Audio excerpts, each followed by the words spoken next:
All right, welcome back to the Dr. Jimbo Love Show featuring Seth Matthew. Seth is on his honeymoon in the Caribbean, so he will not be with us today, although nice thoughts go out to him with his lovely wife, Cheyenne, laying on a beach at a resort. I think they're at a Sandals resort. But anyways, I want to welcome all you guys back. Last week's show was from the Arkansas River in Salida, Colorado. Today, as you can see behind me, I am back at Brothers Bar and Grill in the shops of Northfield. The friendly confines of the mezzanine section up here. I understand some people showed up early this morning. I want to apologize to them. They wanted to come up and watch the show live. Patrick, I'm sorry. There was a couple other people that were up here too. No big deal. Next week we should be back together, Seth and I, and we should start right around 10:30. So folks, come on down to Brothers Bar and Grill at the shops of Northfield. We are located just north of I-70 on the opposite side of I-70 from Stapleton, or as they call it now, Central Park. Good things. Good Week 7 start to the college football schedule, and what I'm going to cover today is mainly college football games. I'm going to leave out the NFL games. Seth does such a great job with the analysis for that. We're going to save that for next week. But we have some things in the local area. Colorado School of Mines out of Golden, a Division II program. They're 4-2, and they are at South Dakota Mines today, so they're out of town. I was going to head over there and kind of watch a little bit of that game. I'm going to wait till next week when they're back in town. But they're doing pretty well. 4-2 in a pretty tough Division II conference, and they're always fun to watch. They've got a new field over there in Golden, and I can't wait to go over and look at the stadium. Syracuse, my Syracuse Orangemen, and we'll talk a little bit about them when they play NC State today. That game starts at 1:30 Mountain Standard Time. You still have time, folks, to get down here to Brothers Bar and Grill. We'll put a TV just dedicated to you. If you're a Syracuse fan like me, who will be sitting here watching it, come on down and join me. Syracuse is ranked 18. This is the first time they've been ranked this high since 1998. Okay, that's 24 years ago for those of you counting. And that's Donovan McNabb era. And Syracuse, the Dome will be rocking today. And NC State, they're coming up there without their starting quarterback. We're going to talk about this game at length. University of South Carolina had a huge win last week over Kentucky. Now remember, Kentucky was ranked as high as 7th. So, way to go Gamecocks. They've got a tough test. It's a home game in Columbia, Old Willie B. Stadium, Williams-Brice. They will be playing Texas A&M at 5:30 today. All right. Some other thing we're going to cover too for our female portion of our show is girls flag football in Colorado high schools. So it has really become a phenomenon, and it's nationwide. It is flag football for women is the fastest growing high school sport in the United States. 13 states have it sanctioned. Colorado is on a 3-year kind of a trial pilot program is what they're calling it. And excuse me one second here. Excuse me. Their goal is to make it a sanctioned sport in the state of Colorado for high school sports by 2025. 25 teams in the Denver Public, Cherry Creek, and Jeffco metro area here are participating in this pilot program. And Chatfield High School, just one of the local high schools here, had 83 girls show up for this team. Now remember, it's only 7-on-7. So there is tremendous interest in our young female community, and we're going to talk a little bit about that. The NFL games I was going to talk about and just wanted to highlight are the Steelers versus Tampa Bay. That should be interesting. It's Tomlin versus Bowles. and kind of an interesting thing came out to about those two coaches. They're both African Americans, and the coach for Tampa just basically told this reporter, "Hey, race doesn't play any kind of role when you're facing somebody on the football field, whether they're white, black, purple, brown, blue, pink, whatever. It just doesn't matter." And he didn't say that, but basically what he said was, would race be a factor because you're playing against another African-American coach? And I thought Todd Bowles for Tampa handled the question extremely well. Race is not involved in college or any sport, okay? It's just individual against individual. The Bills play the Chiefs. That's going to be the big highlight game of Sunday. And, everybody's talking about Mahomes and Josh Allen matchup. And I know I'll be watching that game. And Bills Mafia will be out in force. Cowboys versus Philly. Remember, Philadelphia is still undefeated. Cowboys have only lost one game. That should be an interesting game. And, of course, our Broncos are playing at San Diego in SoFi Stadium, where the Super Bowl was held last year. So we'll be watching that, and that is a Monday night matchup. So Bronco fans, feel free to come out on Sunday down here at Brothers Bar and Grill, because you might as well watch the rest of the league and enjoy it. It's going to be in the 60s, so the patio will be open just like it is today. And there are 8 or 9 different TVs that you can watch on our patio. It's just absolutely wonderful. We're right across the street from Harkin Theater. Those of you that are driving by on I-70 can look over and see Bass Pro Shops. Hey, we're right in that neighborhood. Stop on over, have a beer, say hello to us. The Avalanche. The Avalanche started their season on Wednesday night. And I think they did a really nice job at a pregame celebration of raising the Stanley Cup banner. Landeskog got a chance to skate around with the cup for the last time at the Ball Arena, and I thought that was really cool. You got a chance to see, and they honored the players, and one of the Avs players was actually playing for the Chicago Blackhawks, and it was really nice to see him go over with his old teammates in a different uniform, and everybody embraced him, and the fans at Ball Arena embraced him as well. That's hockey, folks. It's just a very classy sport. There's a lot of respect between players, even after the fact that they may be traded or move on to a different team. College hockey has begun. I got a little update from my friend, the GM of Cornell Hockey, Scotty Howard. Also, Scotty Howard is the owner of Forever Green Farms, and we'll be talking a little bit about his tree company towards the end of the show. Folks, if you need any kind of evergreen trees, Scott Howard is the man to call in Ithaca. They can ship trees all over the entire country. And these are great trees that have been grown in the northeastern part of the United States. They're dug, and they're prepared well for the travel, so they won't die on you. Reach him at 607-227-3500. Anyways, Scotty gave me a little update on Cornell hockey. They had their red versus white scrimmage on Friday evening, which is the kickoff of the Cornell hockey season. They're then turning around tonight and playing a team from Ontario, Canada, as a little tune-up scrimmage. So they're going back-to-back to see exactly how they're doing, and it should be interesting. Clarkson, one of their arch rivals, has already played 3 games this season, and they have lost all 3, which is very rare for a strong Clarkson program. All right. Well, let's do this. Let's talk a little bit about last week, and I'm just going to give you a little bit of highlights of some of the games that happened. I'll show you my little cheat sheet here. This is from the Denver Post. But basically, you've got TCU, who beat KU 38-31, and it was a 17 versus 19 matchup. Tough loss, and Kansas is playing right now against Oklahoma, and they're getting beaten pretty handily they're down 2 touchdowns.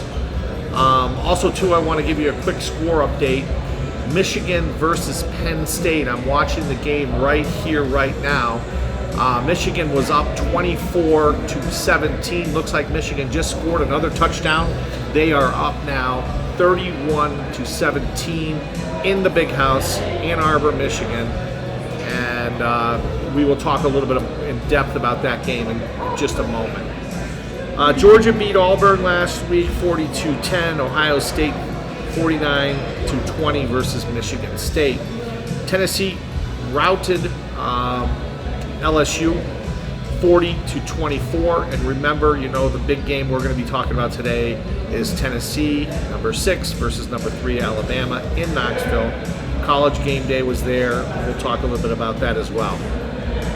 Mississippi beat Vanderbilt, killed them 52-28. Arizona State 45 to number 21, 30. Actually, Arizona State beat number 21 Washington, University of Washington, 45-38, which may have saved Herm Edwards' job at Arizona State. He's been one of these coaches that's been on the hot seat. Mississippi State beat Arkansas. Arkansas, it's their second loss of the season. There was so many high hopes for Arkansas. And these two losses, one to Alabama and now to Mississippi State, really puts them down in the SEC West. Cincinnati beat South Florida, and Michigan beat Indiana last week.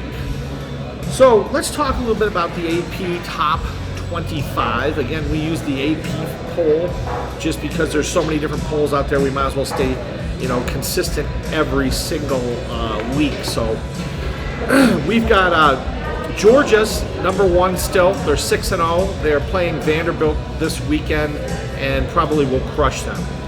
Ohio State jumped Alabama and now is number 2. They'll be playing at Iowa.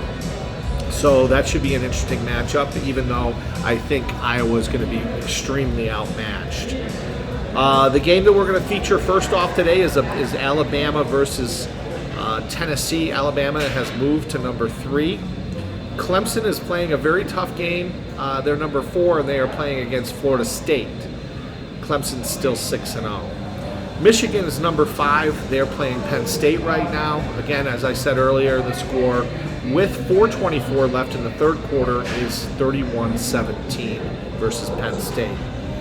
Tennessee is number 6. We talked about them in Alabama. USC is playing against Utah, who's number 20. Now, as I said last week, Utah has 2 losses. Okay, remember they lost to Florida right in the very first game of the season, an unranked Florida, and now they're playing USC. I don't think they should be ranked 20th, to be honest with you. But this is a big game in the Pac-12 and should be interesting because you've got Oregon, who's been surging, and you also have UCLA, who won last week, versus Utah. So you've got, they've got some work to do, and Utah had a lot of returning people from last year's championship squad, and they're just not performing. So I look for USC to win that game. Oklahoma State is playing against TCU. Remember, TCU is still undefeated. They are playing in TCU, so that will be in Fort Worth. I believe my brother-in-law, Michael Davis, will be there up in the press box, and we'll be trying to get some pictures from that. He always sends such great pictures on Facebook and everything, so keep it up, Michael. Ole Miss is number 9. They are playing Auburn. Right now they are up by a touchdown. Penn State, of course, we're talking already. They are number 10, and they are playing Michigan, and they're not faring very well. Number 11 is UCLA. They are idle this week after their big victory over Utah last week. And Oregon also is number 12. They are 5-1, and they play UCLA next week. So, folks, that will be one of our featured games next week. Put it on your schedule. UCLA versus Oregon, okay? A big Pac-12 matchup that may decide who wins the Pac-12. TCU is 13. They're playing Oklahoma State, as we said earlier. Wake Forest comes in at 14, and they're playing Boston College. Should have a pretty easy victory there. The game that I'm really looking forward to at 1:30 Mountain Standard Time, 3:30 on the East Coast, is NC State, who's 15, versus my 18th ranked Syracuse Orange. And the game is in the Dome, and we're going to feature that in just a bit, so we'll talk a little bit more about that at length. Mississippi State is playing at Kentucky. Can Kentucky lick its wounds after getting beat up pretty bad by my Gamecocks last week? That's 2 losses in a row for a Kentucky team that was ranked 7th. Okay, so let's see what they're made of. See if they can come back and play strong and do well against Mississippi State. They're home in Lexington, so hopefully their home team will help rally them. K-State is idle. They play TCU next week. That should be a very good matchup in the Big 12. Syracuse again is number 18. First time since 1998, folks. The Dome will be rocking today. Kansas 5-1 versus OU. OU is up by 3 touchdowns, I think. They're beating them quite handily, and OU has had a rough time. They're 3-3. When was the last time we saw an OU team 3-3? It's been a long time. Number 20, Utah, again, is playing against USC. That's going to be an interesting game to watch. My money is on USC. Cincy is number 21. Texas and Kentucky are sharing a ranking of 22. Illinois, big game today. They're number 24, and then 25 is James Madison versus Georgia Southern. Remember, Georgia Southern went in and beat Nebraska, and that's what got Scott Frost fired. Also, I had a chance to talk to a gentleman who's a huge Nebraska fan, and I was trying to get some inside scoop about the Scott Frost firing, because remember, we were one of the first shows that told you that we thought that Scott Frost was going to get fired after the Georgia Southern game. Well, come to find out, Corey reports to me that Scott Frost has either gotten 2 different cheerleaders pregnant, or one of the 2. He's hooked up with 2 Nebraska cheerleaders. And what he did during his time, while he should be watching film and meeting with his assistant coaches, is the golf team has a golf simulator. And Scott Frost basically took it over. And the golf team was complaining about it to the athletic director. Hey, are we ever going to be able to get down there and use the golf simulator, because the football coach is in there with the cheerleaders hitting balls and drinking beer. So not only was Scott Frost not doing his job, but he was messing around on his wife. His wife is leaving him and messing around with cheerleaders, college girls. And I mean, he's in his late 30s, early 40s. That's pretty immature behavior for a head coach. And, as Corey said, the Nebraska faithful is very happy to see Scott Frost get fired, even though he has been one of their golden boys. And so interesting. It was interesting to always get that. So thank you very much, Corey, for your remote reporting. And hopefully we can get that property down in Sawacha County for you, all leased up, and the renewable project that we've been talking to you about. So thanks for listening. All right, so let's talk a little bit about the games that are going to be featured today. And the first one, first of all, College Game Day was in Knoxville, and it was pretty interesting. Pat McAfee, he did a backflip off the Tennessee Navy ship into the Tennessee River, and I thought that was pretty interesting. But the fans really showed up in Knoxville, and Peyton Manning was a guest picker. It was pretty interesting. Lee Corso is back. We're happy that he's out of the hospital, and he is back as strong as ever, making his picks along with Kurt Herbstreit and Desmond Howard. Good show. It was a really good show today, and we'll talk a little bit about some of their picks and stuff like that as we go on. Incidentally, the game today that we're talking about, Tennessee, Alabama, all 4 of them, 4 out of 5 picked Tennessee to upset Alabama. The only person who was a holdout was Kurt Herbstreit, and I listen to Kurt Herbstreit because he's really very, very on when he makes his picks. but he, of course, picked Alabama. But everybody else had basically Tennessee either winning or at least covering the spread, which I understand has changed. Again, the biggest question for this game is Bryce Young. Is Bryce Young going to play? I was watching College Game Day, and as of 7:30 a.m., they did a report. They had Nick Saban come on, and they were asking him, is he going to play? Well, it is a game-time decision. He wasn't showing his cards at all, letting us know. But I'll tell you one thing. Vegas always seems to know. And the line went from 6 to 8+, and that would tell me that I think Bryce Young is going to end up playing in this game. Now, if he doesn't play, his backup, Jalen Milroe, he had 3 touchdowns, but also 3 interceptions last game. So it's a big step down from Bryce Young to this second-string quarterback. And I know Tennessee fans out there, you're hoping not to see Bryce Young. And, we'll have to wait and see because Saban wasn't telling us. But I'm telling you right now, if the line was moving in the direction it was, Vegas knows, and I think we're going to see Bryce Young. Now, remember, Tennessee has been such a drought against Alabama. They have lost 15 straight games in a row. They have not won. They have not beaten Alabama since 2006. Now, that's quite a while ago. So we'll see. Now, Tennessee's quarterback, Herndon Hooker, okay? Peyton Manning has dubbed him the new sheriff in town. He's got a 70% passing percentage, 1,432 yards, 10 touchdowns, with only 1 interception this entire season. So watch Hooker. As Hooker goes, the balls will go as well. So, all right. Interesting. I'm going to go with Tennessee.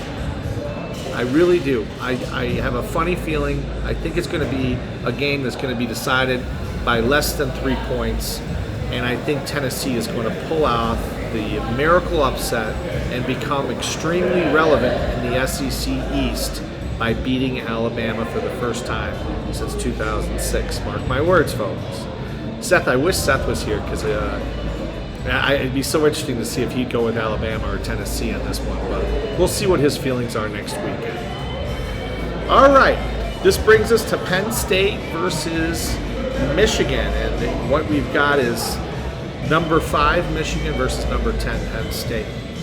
This game is being played right now. Again, the score update is still the same. It's 31 Michigan and 17 Penn State. I watched the first half of this game really closely, and what I saw was that right off the bat, Michigan just took the ball down the field. Penn State's defense was tough in the red zone, held them to 2 early field goals before Michigan finally got a touchdown and went up 13-6. Then Penn State had 2 touchdowns, and at halftime it was 16-13, I believe. Michigan. So, yeah, 16-14 Michigan. Since then, the second half, and I'm watching right now, right over here, it has been 15 points for Michigan, whereas Penn State's only scored 3 in the third quarter. Looks like they're starting the fourth quarter right here, and Michigan has the ball. Michigan's quarterback is this J.J. McCarty. He's young. And Penn State has a veteran quarterback in Sean Clifford. We're going to have to see Clifford pick it up and start doing some better playing than he has been. He's a kid out of Cincinnati, so let's see what happens, see if he can put together a good fourth quarter and get Penn State back into this game. What else we've got here? Penn State has not beaten a top 5 team since 1994. Okay, that's a long time. And right now, I would say that it doesn't look good for them to beat a top 5 team unless they can get some production out of their offense and cut this game to at least a one-score game. All right, let's see what we got next. Oklahoma State, number 8, versus number 13 TCU. The Horned Frogs out of TCU playing in Fort Worth. It's a 1:30 start, folks, so you still have times to get down here to Brothers, and we can put that on a TV for you at the bar. Oklahoma State, they played a couple cupcake teams in the beginning, so we'll have to wait and see. But they're averaging 34 points per game. TCU won a really tough game against Kansas last week. Remember, College Game Day was in Kansas and Lawrence for the first time, and TCU came in and spoiled it for the Kansas Jayhawks. TCU has won 4 of the last 5 meetings between these two programs, and the quarterback Sanders for Oklahoma State is rolling. Last week he had 353 yards passing, 3 touchdowns, and no interceptions. TCU, remember, TCU had a receiver, Quentin Johnston, 14 receptions against Kansas last week. Will Oklahoma State take notice and be able to shut this gentleman down? Or will they double him up and leave somebody else wide open for TCU and have another receiver with a big day? That'll be interesting. We'll be watching for that. The Horned Frogs, I thought this was really interesting. I didn't know this, but a horned frog can actually spit blood from its eyes and its mouth, and it can spit the blood up to 5 feet away. Well, with that in mind, they have gone with uniforms this week that are called the Spit Blood uniforms, and they're red. So if you get a chance to tune into this game, check out TCU. Traditionally, purple and white are their colors. We'll see red, and it's all because a horned frog can spit the blood 5 feet. Well, we'll see if they're spitting blood after this game or not. USC, number 7, at Utah. Okay, Utah plays pretty tough at home. But again, Utah 4-2, the best 4-2 team, the only 2-loss team that's in the top 25. That game starts and kicks off at 6 o'clock today. Will Utah be able to handle USC and Lincoln Riley? Caleb Williams looks to have a big game coming back, for USC. So I just don't see it happening. Utah just came off a loss, 42-32 to UCLA. I think they're going to get beat again today, and they're going to end up dropping out of the top 25. Vegas has this at -3 for Utah. So Vegas seems to think that Utah is going to win this game and is giving them 3.5 points, saying that they're giving away 3.5 points. So it's Utah -3.5. The over and under is 65. This will be interesting. The only disadvantage that USC really has is playing at altitude. Remember, Utah is not as high as Colorado, but it's got altitude, and so you may see some guys sucking wind, during and throughout the game. But I think the talent-wise, USC is just going to just pull them over. So. All right, now the game I've been waiting for. My Syracuse Orangemen in the Dome versus NC State. And the biggest part about this game is Devin Leary, quarterback for NC State, is out with a shoulder injury. He could miss as much as 6 weeks. It could go from 1 to 6 weeks is what they're saying. Now, Devin Leary, he is the preseason Player of the Year for the ACC. So he's not just a normal quarterback, he's a star quarterback.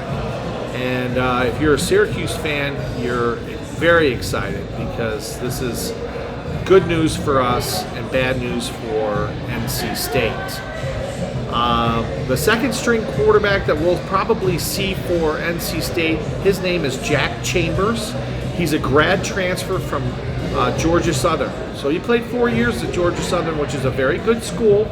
Remember, they have been in a Division I AA capacity. They are now an FSC team or FCS team, and they play in the Sun Belt Conference. They beat Coastal Carolina, so they're not a bad squad. And let's remember that Georgia Southern is a good school. So this grad transfer, Jack Chambers shouldn't really have too much trouble making the transition. And he's had a whole week of snaps to get himself ready. Syracuse is 6th in the nation on defense. Okay, that's extremely well. They're allowing only 70 points in the first 5 games. A combination of 70 points in the first 5 games that they've played, and of course they're 5-0. Syracuse defense is 6th in the nation. They have a running back as well, Sean Tucker. He's averaging 4.9 yards per carry. He has 5 touchdowns, 544 yards for the year. He needs to have a big game for Syracuse, as well as Schrader. He cannot turn the ball over, the quarterback for Syracuse. Keep his interceptions down. Do not turn the ball over. Grind it out and get a big victory. And then next week, Syracuse will be facing Clemson in a battle of the unbeatens, I'm hoping. So Vegas has Syracuse favored by 2.5 points. The over and under in this game is 42.5 points. And then lastly, let's talk again about I just love James Madison University. I talked about it last week. The campus in Harrisonburg, Virginia is absolutely gorgeous. It's in the Shenandoah Valley, and they are holding on at 25. In the top 25, they're 25th, and they are going to be playing Georgia Southern, who is 3-3. Remember, Georgia Southern beat Nebraska, as we talked about earlier. JMU, and I didn't realize this, but they're not eligible for the postseason. I mean, it'd be a long shot for this team to make it into the college football playoff. They are eligible for, I believe, bowl games, though. But they have to do a 2-year transition. When you're moving up from the FCS to Division I-A, you have to wait 2 years. Now they're doing an exception. JMU, the athletic director is trying to plead with the NCAA to have that waived, and right now it's still pending. JMU has beaten, okay, and they haven't had an easy schedule. They beat App State, okay. Remember, App State went in and beat Texas A&M. They beat Texas State, and they beat Arkansas State. App State, they won 32-28. Texas State 40-13, and Arkansas State 42-20. So they're not just winning by 1 touchdown or a field goal. I mean, they're crushing teams, and these are teams that are good teams and good programs. The Sun Belt Conference is no joke, and we talked about their 4 upsets they had earlier. I think it was week number 2 or 3 of the college football season. So JMU's defense is only allowing 41 yards rushing against them and 227 yards of total offense, which is second best in the nation. Who's it behind? Is it Syracuse? I don't know. You tell me. So Georgia Southern has a pretty good quarterback. His name is Kyle Van Treese.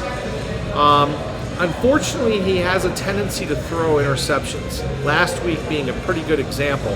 He had 3 touchdown passes, but he also had 4 interceptions. But he threw for 359 yards. So this guy is sort of a gunslinger. And if he's hot and not throwing interceptions, it could spell trouble for James Madison University. All right. So we're not going to go into all these NFL football games today. I'm going to skip that, mainly because Seth just is so incredible with his analyses. This is a beer from Brothers Bar and Grill, where I'm at, up in the mezzanine section. So come on down. It's nice and cold. And come on down and have a beer with me today. I'm going to stick around and watch the Syracuse-NC State game. Seth is, like I said, out of town. He's on his honeymoon, laying on a beach in the Caribbean with his beautiful wife, Cheyenne. Flag football. How many people have played flag football out there? I'll tell you what. I thought flag football was a joke, and when I went to University of South Carolina, whoops, over here, we played in an intramural of flag football, and it was 7-on-7, and I played for 5 years, all 5 years that I was there, and it is not easy to tackle somebody by pulling their flag off. It's a total non-contact sport. But I'm telling you, it is catching on nationwide with our girls. Our young scholastic girls are just eating it up with a spoon. There are 500 athletes right now in a pilot program here in Colorado. The Denver Metro School Districts, Cherry Creek, and the Jeffco schools, which is really a huge swath of high schools, 25 in all, in the Denver metro area, have adopted women's girls, because it is scholastic and they're under the age of 18, most of them, have adopted this pilot program, and it is going like wildfire. And they're playing in some of the major stadiums across the metro area, Jeffco Stadium, Stutler Bowl, and I think it's great. Chatfield, a high school here, had 83 girls show up. Remember, it's 7-on-7. Only 7 can play at a time. That's quite just what a pool to pull from. And I have a theory, and this is one thing that I think that is probably a detriment to high school athletics, but high school sports, especially these big schools in Colorado, has become so specialized. Now, there are some athletes out there that you can see play and excel at 3 sports, but a lot of times you're focusing in on one sport. And these teams start playing together when the kids are 5, 6, and 7 years old, and a lot of times they're traveling teams or AAU teams. So by the time you get into high school, these teams are already established, and there's really not room for other athletes to be able to break in and get a chance to play. Well, obviously there's a lot of female athletes out there that are interested in playing a sport that isn't already an established sport at their high school, or we wouldn't have such a huge increase. 500 girls between 25 teams are involved in this pilot program.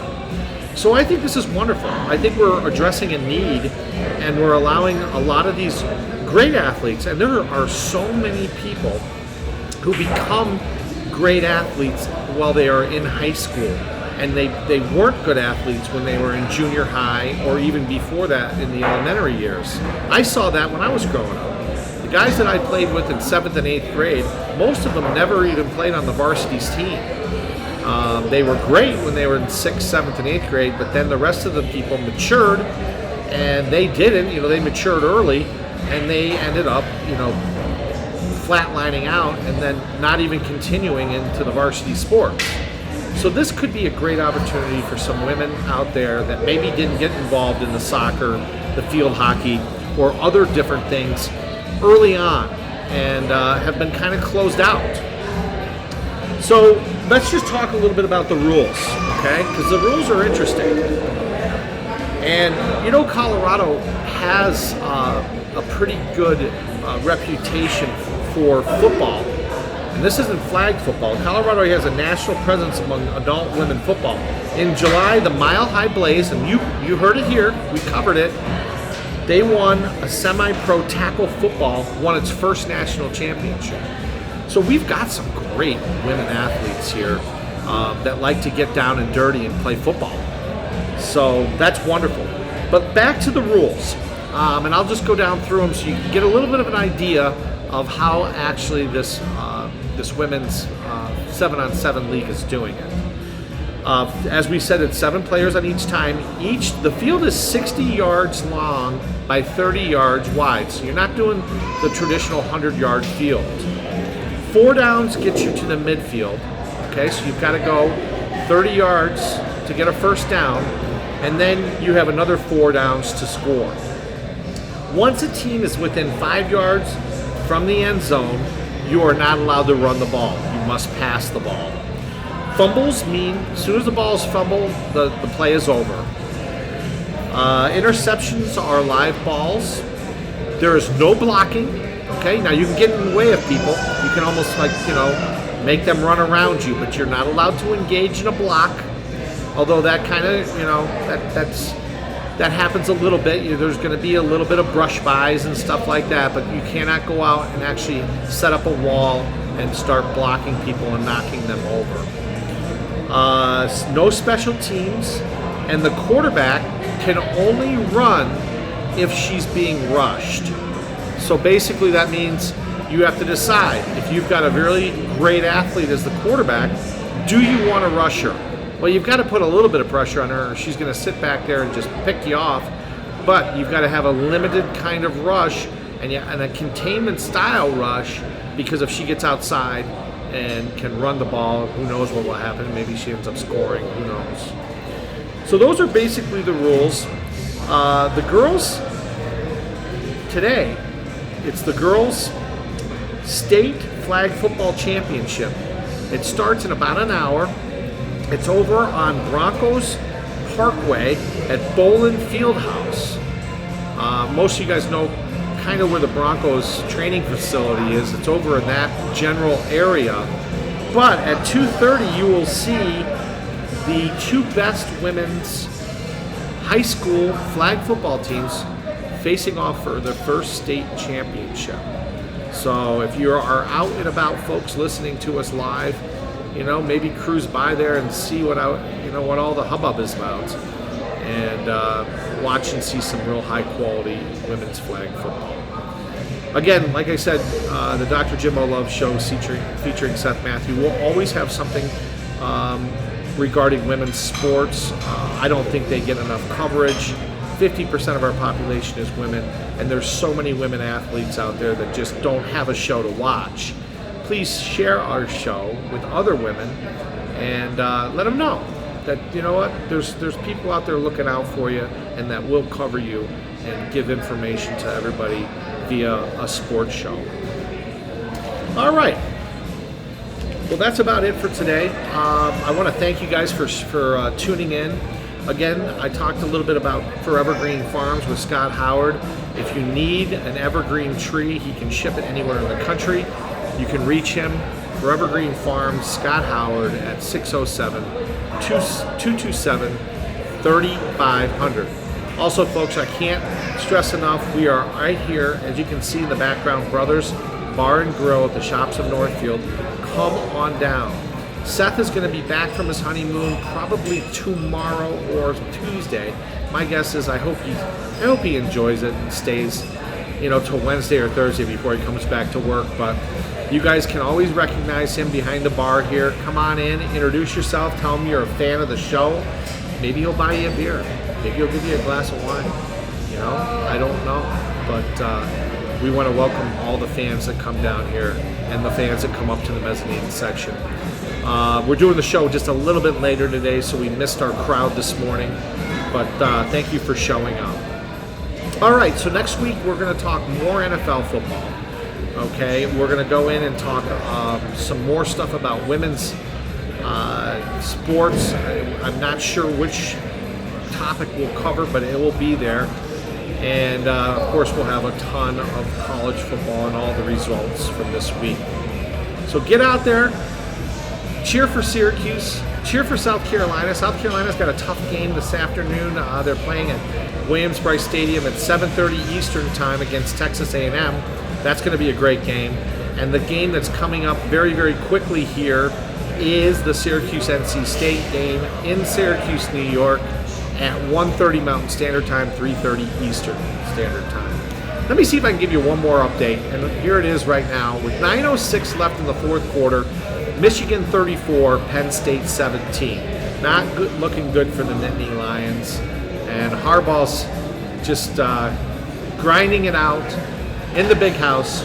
So it looks like The streak will continue for Penn State, not beating a top 5 team, extending back to 1994. All right, folks, I want to thank you for tuning in to the Dr. Jimbo Love Show featuring Seth Matthew. We are having a ball doing this. We love that you guys are making comments. I have a couple comments here that I wrote down. Let's just go real quick. Actually, I'm going to skip some of them. I'm going to go to the one. It's Betty from Kansas City, suburb of Kansas City, Overland Park. And she says, please put Seth back on. He's much better looking than you. All right, Betty. I'll see what I can do. And if you want, next week I will wear a bag over my head so you don't have to look at me. Maybe you can just turn off the video portion as long as my voice isn't that offensive to you. Scott from Fort Collins. Love the hockey coverage. We're looking forward to some more Avalanche coverage and DU. Yes, folks, that is another thing that we're going to do. We're going to kick off our hockey coverage next week.